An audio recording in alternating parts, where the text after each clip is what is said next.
बहनों भाइयों, इस हकीकत को कोई नकार नहीं सकता है।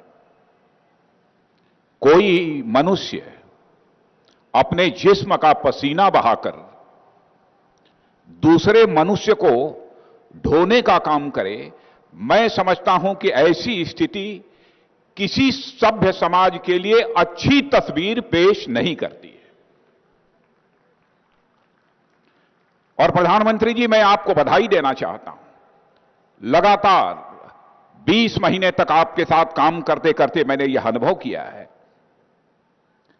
कि आपकी बराबर यह कोशिश रही है कि हिंदुस्तान के गरीबों के अंदर कैसे एक भरोसा और एक विश्वास का भाव पैदा किया जाए। 1 रुपये महीने पर कभी आप बीमा उनको उपलब्ध कराते हैं।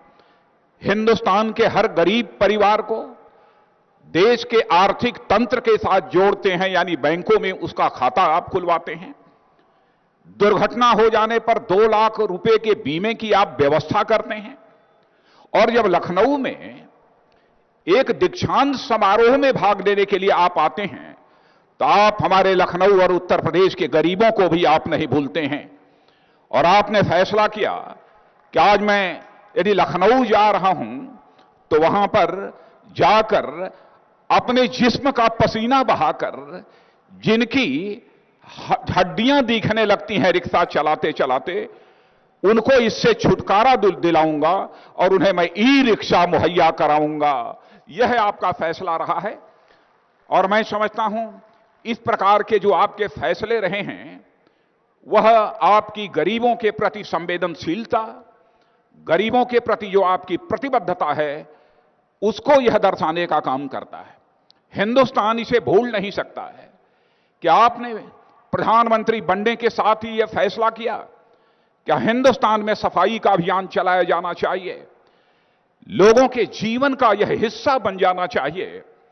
और सबसे पहले हिंदुस्तान की सड़कों पर, भारत की राजधानी दिल्ली में स्वयं हाथ में झाड़ू निकलने का काम आजाद भारत के इतिहास में पहली बार किसी प्रधानमंत्री ने किया है, तो आदरणीय प्रधानमंत्री जी आपने किया है। आपने सारे हिंदुस्तान को यह संदेश देने में कामयाबी हासिल की है। काम चाहे जो भी हो, चाहे शौचालय साफ करने का काम हो, चाहे झाड़ू लगाने का काम हो, काम कोई छोटा नहीं होता है। व्यक्ति छोटा होता है तो अपने कर्मों से छोटा होता है, काम करने से कभी छोटा नहीं होता है। यह संदेश आपने अब पूरे हिंदुस्तान को देने में कामयाबी हासिल की है।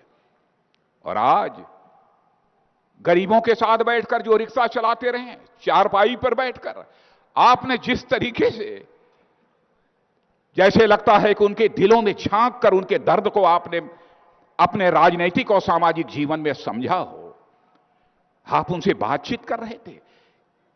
कितने घुले मिले हुए सारे वह रिक्शा चालक ये दिखाई दे रहे थे।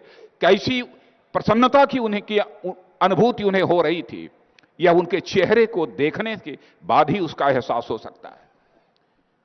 जहां तक ई रिक्शे का सवाल है, सभी जानते हैं कि हर शहर के लिए यह e rickshaw last mile connectivity देने वाला एक माध्यम है। लास्ट माइल कनेक्टिविटी यानी कहीं पर भी शहर के किसी भी छोर पर यह रिक्शा पहुंच सकता है। यह इसकी सबसे बड़ी विशेषता है। और इतना ही नहीं, ई रिक्शा की सुविधा सबको मुहैया कराई जाए, सारे हिंदुस्तान में हर रिक्शा चलाने वाले को मुहैया कराई जाए। इसके अतिरिक्त अन्य भी कोई बेरोजगार नौजवान यदि ई रिक्शा चलाना चाहता है तो ई रिक्शे की सुविधा उसे मुहैया कराई जानी चाहिए। आपने कहा पैसे की चिंता मत करो, हम आपको मुद्रा योजना के अंतर्गत पैसा मुहैया कराएंगे। और मुझे यह बताते हुए बेहद खुशी हो रही है, उत्तर प्रदेश में 6,500 करोड़ रुपया मुद्रा बैंक योजना के तहत इस उत्तर प्रदेश के नौजवानों ने अब तक हासिल किया है। और यहां पर भी जो रिक्शा मुहैया कराया जा रहा है, इन लोगों ने भी मुद्रा बैंक योजना के अंतर्गत ही वह कर्ज लिया है। साधारण ब्याज दर पर कर्ज, आगे आने पर वह उसका मालिक भी बन सकता है।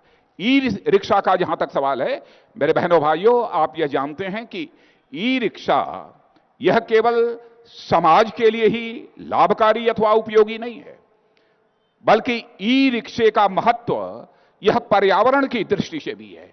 क्लाइमेट चेंज की चर्चा केवल भारत में ही नहीं बल्कि सारे विश्व में हो रही है। ग्लोबल वार्मिंग की चर्चा हो रही है और मैं समझता हूं इस पहलू को भी आपने समझा है और समझने के बाद आपने यह संकल्प लिया कि भारत को इस पर्यावरण के संकट से भी निजात दिलाई जानी चाहिए। कैसे कम से कम इमिशन हो, उत्सर्जन हो, ताकि पर्यावरण प्रदूषित न होने पाए, इसकी आपने चिंता की है। आज जब क्लाइमेट चेंज की और ग्लोबल वार्मिंग की चर्चा सर्वत्र हो रही है, सारी दुनिया में हो रही है, इमिशन नॉर्म्स की चर्चा हो रही है, तो आपने एक ऐसा ई रिक्शा मुहैया कराने का काम किया है जिसका इमिशन जीरो है। जीरो इमिशन वाला ई रिक्शा आपने मुहैया कराने का काम किया है। यह मैं समझता हूं लखनऊ के लिए ही नहीं, उत्तर प्रदेश के लिए ही नहीं, बल्कि इसे हिंदुस्तान के लिए आपकी एक बहुत बड़ी देन है। इसलिए आज के अवसर पर इससे ज्यादा कुछ न कहते हुए मैं इस उत्तर प्रदेश की राजधानी लखनऊ, जो हमारा संसदीय निर्वाचन क्षेत्र है, मैं अपनी तरफ से भी स्वागत करता हूं और यहां मौजूद सभी बहनों भाइयों की तरफ से आपका हार्दिक अभिनंदन और स्वागत करते हुए अपना निवेदन समाप्त करता हूं।